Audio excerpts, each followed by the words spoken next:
నమస్కారం. నా పేరు అనిల్ కుమార్ రెడ్డి. నేను తెలంగాణ రాష్ట్రం కరీంనగర్ జిల్లా వినోక మండలం రెడ్డిపల్లి గ్రామం నుంచి ఇక్కడ ఢిల్లీ సింగు బార్డర్ రావడం జరిగింది. నేను వచ్చి ఇక్కడ 15 రోజులు అవుతా ఉంది. ఇక్కడ రైతులు పడుతూ నిరసన వ్యక్తం చేస్తూ ఉన్నారు. నరేంద్ర మోడీ తీసుకొచ్చిన 3 చట్టాలు ఏవైతే ఉన్నాయో దానికి వ్యతిరేకంగా పంజాబ్, హర్యానా రైతులు అలాగే ఇతర రాష్ట్రాల నుంచి వచ్చిన రైతులు కూడా ఇక్కడ నిరసన తెలుపుతూ ఉన్నారు. నరేంద్ర మోడీ తీసుకొచ్చిన ఈ చట్టాలు ఓన్లీ కార్పొరేట్ కంపెనీలకు మాత్రమే, ఓన్లీ అంబానీ, ఆదానీ, అది వాళ్ళు గుజరాత్ వాళ్ళే, వాళ్ళకు సంబంధించి వాళ్ళ గురించనే ఈ చట్టాలు తీసుకొచ్చినట్టు ఉంది. ఒక సామాన్యుడు సన్నకారు రైతు కూడా ఈ చట్టాలతో బతికే అవకాశం లేదు.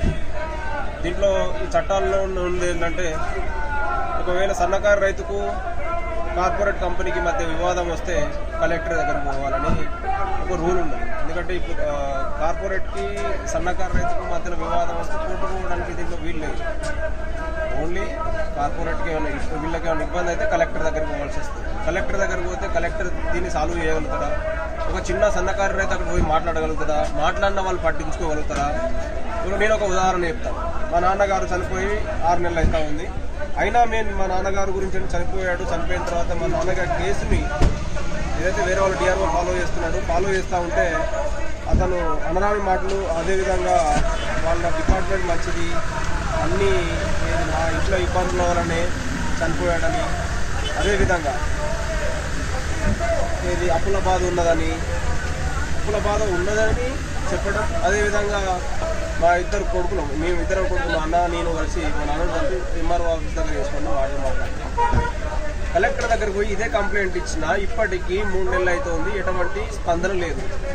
నేను ఇంకొక ఉదాహరణ చెప్తాను. మా నాన్నగారు చనిపోవడం అంటే అప్పుల బాధ ఉందని చెప్తా ఉన్నాడు కదా, అప్పుల బాధ కాదు, వేరే అతను మా ఊరికి చెందిన ఆయననే 2009లో 10లో ఒక లోన్ తీసుకున్నాడు.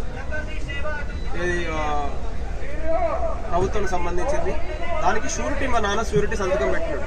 షూరిటీ సంతకం పెడితే మాకు నోటీసులు అప్పయిపోయినారు. నోటీసులు అంటే కోర్టు నుంచి మాకు నోటీసులు వస్తున్నాయి. నిల్వాక శ్రీనివాసు ఆయన లోన్ కట్టలేదు, 1,40,000 రూపాయలు ఉన్నది. దీన్ని మీరు లోన్ ఏంటిది అతను కడతలేడు, అందుకే మీ అకౌంట్ నుంచి కట్ చేసుకుంటాను అని అన్నాడు. దీన్ని కూడా అప్పు కింద భావిస్తారా? బట్టే పడతావు. నాకు మర్యాద ఉన్నది, నేను మాట్లాడగలుగుతా. 6 నెలలు అయింది. నువ్వు వచ్చినప్పుడు నువ్వు అనుచిత వ్యాఖ్యలు చేసినావు, నువ్వు నవ్వుకున్నావు. నేను మా నాన్న చనిపోయింది ఏదైతే ఉన్నదో నేను ఫస్ట్ చూస్ చేసుకున్నది ఢిల్లీనే. ఈ గల్లీల లీడర్లు బట్టే బాధ్యాలను పట్టుకొని ఉంటే ఎవరితోటి కాదు. ఓకేనా? మా అకౌంట్లోకి వెళ్ళి డబ్బులు కట్ అయినా కూడా మాకు నోటీస్ వచ్చింది. దీంట్లో అన్ని క్లుప్తంగా రాసి ఉన్నది. విభాగ శ్రీనివాస్ అనేది ఆయన లోన్ తీసుకున్నాడు, ఆయన కట్టలేదు. కట్టకుంటే మీ అకౌంట్ నుంచి ఏదైతే సంతకం పెట్టిండో మీ నాన్నగారు ఆంధ్ర బ్యాంక్ నుంచి వెళ్ళి ఆయన కట్టకపోతే మీ అకౌంట్లో ఉన్న డబ్బులు కట్ అయినాయి అని చెప్పి దీంట్లో రాసి ఉన్నది. దీన్ని రాసున్నా కూడా నీ అతి తెలివితోటి ఎవడో పైసలు ఇస్తే వానికి వచ్చి వాళ్ళకు కన్వీనియంట్ గా మాట్లాడుతూ ఉన్నావు. కానీ ఒక రైతు చనిపోయింది కదా ఎంఆర్ఓ ఆఫీస్లో, దాన్ని చూసి మాట్లాడాలన్న ఇంగిత జ్ఞానం లేదా అని అడుగుతా ఉన్నా డిఆర్ఓ గారిని, పెద్దపల్లి డిఆర్ఓ గారిని. అదే విధంగా కలెక్టర్ దగ్గర పోతే ఒక 2 నిమిషాలు 3 సార్లు పోతే ఒక 2 నిమిషాలు మాట్లాడు. దేశానికి ప్రాణం, రాష్ట్రానికి రైతే ఎన్నుముక అనుకుంటే మాట్లాడుతూ ఉంటారు కదా. నేను ఈటల రాజేందర్ గారిని, అదే విధంగా పెద్దపల్లి ఎమ్మెల్యే మనోహర్ రెడ్డిని అడుగుతా ఉన్నా, మీకు సిగ్గు శేరాలు లేవా అని అడుగుతా ఉన్నా.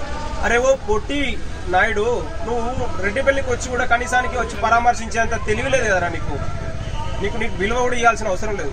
నేను ఓకే రేవంత్ రెడ్డి అభిమానినే, రేవంత్ రెడ్డి ఫోటో పెట్టుకున్నంత మాత్రాన నేను ఏంటిది మా నాన్నను చూసి కనీసానికి వచ్చి పరామర్శించాల్సిన తెలివి లేదా అని అడుగుతా ఉన్నా. ఇంకోటి చెప్తా ఉన్నా, ఇదే టీఆర్ఎస్ నాయకులు, నీకు ఊళ్ళో నుంచి వచ్చేంతసేపు చిన్న రోడ్డు ఉంటుంది, మా ఇంటికి వచ్చేంతసేపు పెద్ద రోడ్డు, కొద్దిగా రోడ్డు వెడల్పు చేయాలి అని మాటలు మాట్లాడారు కదా. దాని గురించి మీకు జాగా కావాలంటే మా నాన్న గుర్తొచ్చింది కదా. మా నాన్న గుర్తొచ్చినప్పుడు అదే రేవంత్ రెడ్డి, వీళ్ళ కొడుకు రేవంత్ రెడ్డి బొమ్మ పెట్టుకున్నాడు కదా, మరి వీళ్ళ జాగా ఎందుకు తీసుకోవాలి? రోడ్డు వెడల్పు చేయడానికి అన్నది కనీసానికి ఇంగిత జ్ఞానం లేదా అని నేను అడుగుతా ఉన్నా.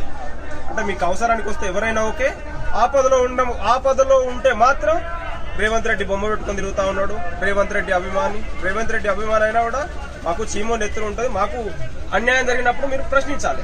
ఇంకొకటి, ప్రభుత్వ వ్యవహారం ఎట్లున్నదంటే, ప్రజలు అనేది ప్రభుత్వం దగ్గరికి పోయినప్పుడు ఒక లెటర్ తీసుకుపోయి వాళ్ళకి రాసిస్తే వాళ్ళు ప్రాబ్లమ్ సాల్వ్ చేయాలి. అదే రాజకీయ నాయకులు ఏం చేయాలి? ఎక్కడైనా ఇబ్బంది జరిగితే అక్కడికి వెళ్ళి సమస్య ఏంటిదో సమస్యను పరిష్కరించాలి. నేను ఇచ్చి కలెక్టర్ గారికి ఇచ్చి ఇప్పటికి 3 నెలలు అవుతా ఉన్నది. ఆ డిఆర్ఓ వాడు అద్దాయా మాకు వాడు బట్టే బాజు కడతాయారండు, వాడు వచ్చినా మాకు న్యాయం చేసినట్లేడు, వాడిని తీసి వేరేటోని కొద్దిగా న్యాయం చేస్తుండన్న పెట్టుర్రు అని చెప్పినాడు. పట్టించుకోలేదు, అయిపోయింది అది. అదేవిధంగా ఇన్ని రోజులు 6 నెలలు అవుతా ఉన్నది కదా, గడిచి 6 నెలలు అవుతా ఉంటే మా నాన్న చనిపోయిండు. వచ్చి కనీసానికి పరామర్శించాల్సిన తెలివి లేదు. నువ్వు వచ్చినావు, నీకు వీలు కాలేదు, నువ్వు రాలేదనుకుందాం. నువ్వు 2 సార్లు వచ్చినావు కదా, అదే మా ఊరికి మా రెడ్డిపల్లికి నీ కుయ్య అనే సౌండ్ నువ్వు వచ్చినప్పుడు నువ్వు ఇంటికి వచ్చి పరామర్శించుకోవచ్చు కదా. నీతో నాకు బొచ్చు కూడా కదా నేను చెప్తా ఉన్నా. ఎందుకంటే మీరు ఎవరికో కొమ్ము కాసుకుంటా వాళ్ళు ఎవరి గురించి చేస్తా ఉన్నారో చేసుకోండి, నాకు సంబంధం లేదు. నా పోరాటాన్ని నేను సాగిస్తాను. నేను ఢిల్లీకి వచ్చింది మా నాన్నగారి గురించి. నేను అందుకే అనిల్ కుమార్ రెడ్డి సన్ ఆఫ్ మందల రాజిరెడ్డి అని పెట్టుకుంటాను. ఎందుకంటే నన్ను ఢిల్లీ దాకా తీసుకొచ్చింది మా నాన్ననే. ఇట్లాంటి లోఫర్ నా కొడుకులు ఉంటారు, లుచ్చ నా కొడుకులు ఉంటారు. వాడిని ఇవ్వని దగ్గరికి పోయి మనం కాళ్ళ ఎల్ల పడద్దు, మన ప్రయత్నం మనం చేసుకోవాలి అన్న భావనతో నేను ఇక్కడ దాకా వచ్చినాను. ఇక్కడికి వచ్చిన తర్వాత ఇక్కడ ఈ ఢిల్లీ సింగు బార్డర్లో జరుగుతున్న నిరసనను చూస్తూ ఉంటే నాకు కూడా హృదయం చెలించిపోయింది. నిజంగా ఉద్యమం అంటే ఎట్లుండాలంటే ఈ విధంగా ఉండాలి. తెలంగాణ రాకముందు తెలంగాణ ఉద్యమకారులు ఎట్లా ఉన్నారో అంతకు మించి ఇక్కడ ఎక్కువ ఉన్నారు. తెలంగాణ వచ్చిన తర్వాత ఇప్పుడు ఉద్యమకారులు ఏమవుతున్నారంటే తాగుబోతులు అయిపోయారు. ఉద్యమకారుల నుంచి రిటైర్ అయిపోయి తాగుబోతుల తెలంగాణ కింద తీసుకొచ్చిండు, నయవంచన చేస్తున్నాడు. మీరు ఇంకోసారి కనుక మళ్ళీ తెలంగాణ కొట్టేస్తే మీరు ఏం పని చేయకుండా ఇదే విధంగా వాడు ఏం చెప్పినా మీరు తలకాయ ఒప్పుకుంటూనే ఉంటారు తప్ప వేరే ఆలోచన మీకు ఉండదు. దయచేసి నేను తెలంగాణ మిత్రులకు కూడా తెలియజేస్తా ఉన్నా, ఈ నాగార్జున సాగర్ ఎలక్షన్లు ఏదైతే ఉన్నదో మళ్ళీ టీఆర్ఎస్ నిడగొట్టండి. ఇప్పుడు తీసుకొచ్చిన 50,000 ఉద్యోగాలు మీరు ఏది తెలంగాణ యువత ఇబ్బంది పడుతున్నదని ఏట్లేదు. తెలంగాణ యువత ఇబ్బంది పడుతున్నది కాకుండా వాళ్ళకు అవసరం ఏదైతే ఇప్పుడు నాగార్జున సాగర్ ఎన్నికలు ఏదైతే ఉందో బై ఎలక్షన్స్, దాన్ని దృష్టిలో పెట్టుకొని వాళ్ళు వస్తూ ఉన్నారు తప్ప దానికి చెయ్యాలనే వాళ్ళకు ఆలోచన లేదు. ఇన్ని రోజులు అయితే ఉన్నది. సార్ చెప్తాడు సోమశేఖర్ గారు, ఒక సంతకం పెడితే 50,000 ఉద్యోగాలు వచ్చినాయంట. మరి సార్ ఇన్ని రోజులు ఎందుకు సంతకం పెట్టలేదు? ఒక సంతకం పెట్టడానికి ఏమైంది? ఓటర్ దాకుండా చేతులు ఇట్లు ఊగుతానే కావచ్చు, సంతకం పెట్టాలంటే తిరుగుతూ ఉందా? నేను అడుగుతా ఉన్నా, నీకు ఇన్ని రోజులు 50,000 ఉద్యోగాలు ఎందుకు వేయలేదు? నువ్వు తెలంగాణ వచ్చిన తర్వాత ఇంటికి ఒక ఉద్యోగం అన్నావు కదా, ఎన్నింటికి ఎంతమందికి ఇచ్చిన ఉద్యోగాలు? మీ ఇంట్లో 4 ఉద్యోగాలు ఉంటాయి. నీకు, నీ అయ్యకు, వాళ్ళ కొడుకు, వాళ్ళ బిడ్డకు, వాళ్ళ అల్లునికి మీరు అందరూ ఉద్యోగాలు చేసుకుంటూ ఉండరు. తెలంగాణ కొరకు పోరాడిన యువత ఏదైతే ఉన్నదో అదే రోడ్ల పంట తిరుక్కుంటా మీరు పథకాలు ఏవైతే చేపట్టారో అవి అందుతున్నాయంటే అందాయి. ఒకటి అందేటి ఏంటి అంటే క్వార్టర్లు, ఎలక్షన్లు వస్తే ఇన్ని డబ్బులు తప్ప తెలంగాణ యువతకు ఏవి అందుబాటులో ఉంది. తెలంగాణ రాష్ట్రంలో మేమే నెంబర్ వన్ అనుకుంటారు. దేంట్లో నెంబర్ 1? మీరు తాగుబోతులన్నా, వైన్స్లో ఆదాయాల్లో నెంబర్ 1, రైతు చనిపోవట్లలో నెంబర్ 1 ఉన్నారా, అవినీతి పరంలో నెంబర్ 1 ఉన్నారా? దయచేసి మీరు ఒకసారి ఆలోచించాలి. అదేవిధంగా డబుల్ బెడ్రూమ్ విషయంలో తెలంగాణ ఉద్యమం అయిపోయిన తర్వాత, తెలంగాణ వచ్చిన తర్వాత, తెలంగాణ టీఆర్ఎస్ ప్రభుత్వం వచ్చిన తర్వాత డబుల్ బెడ్రూమ్లు వస్తాయని మీరు రాకముందు చెప్పారు కదా, ఎంతమందికి డబుల్ బెడ్రూమ్లు ఇచ్చారని అడుగుతా ఉన్నా. ఇంటికి అల్లుడు వస్తే ఎక్కడ వండుకోవాలన్న మాటలు మీకు ఇప్పటికీ గుర్తులేదా అని అడుగుతా ఉన్నా.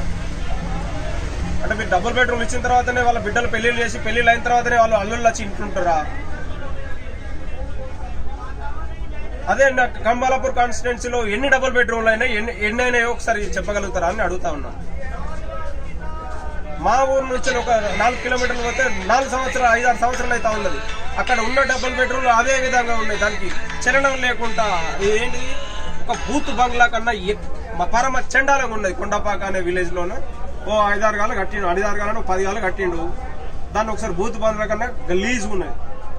మీరు కట్టిన డబుల్ బెడ్రూమ్ దేని పని చేస్తే అంటే మీరు ఇచ్చే పైసలకు వైన్స్లలో ఎక్కువ ఆదాయం వస్తుంది కదా, ఆ వైన్స్ బీర్లో బార్లో తీసుకొచ్చి దానిలో కూర్చొని తాగుతా ఉండదు తప్ప మీరు ఇచ్చే డబుల్ బెడ్రూమ్లో ఏం పని చేయి. ఇంకొకటి, మీరు కట్టే డబుల్ బెడ్రూమ్ చిన్న పొరటి ఏమైనా ఉత్సవం ఉన్న గోడ కూడా పగిలిపోయేటట్టు ఉంటుంది. నా వేదన నాకు తెలుసు. 63 సంవత్సరాలు అయినా కూడా అతను ఎంతో బాధపడుకుంటా ఒక ఎంఆర్ఓ ఆఫీస్ ముందు పురుగుల మంది తాగిండంటే అది ఒక క్షణంలో పోయే ప్రాణం కాదు. తాగిన తర్వాత తను చేసిన బాధలు ఏందో గుర్తొస్తా ఉంటుంది. తన బాధ్యత గుర్తొస్తా ఉంటది. అరే పిల్లలు ఏమైనా అన్నది ఆలోచన వస్తుంది, మన వాళ్ళు ఏమైనా ఆలోచన వస్తుంది. బిడ్డ నిన్ను మాత్రం విడిచిపెట్టేది లేదు చెప్తా ఉన్నా. జై హింద్, జై భారత్.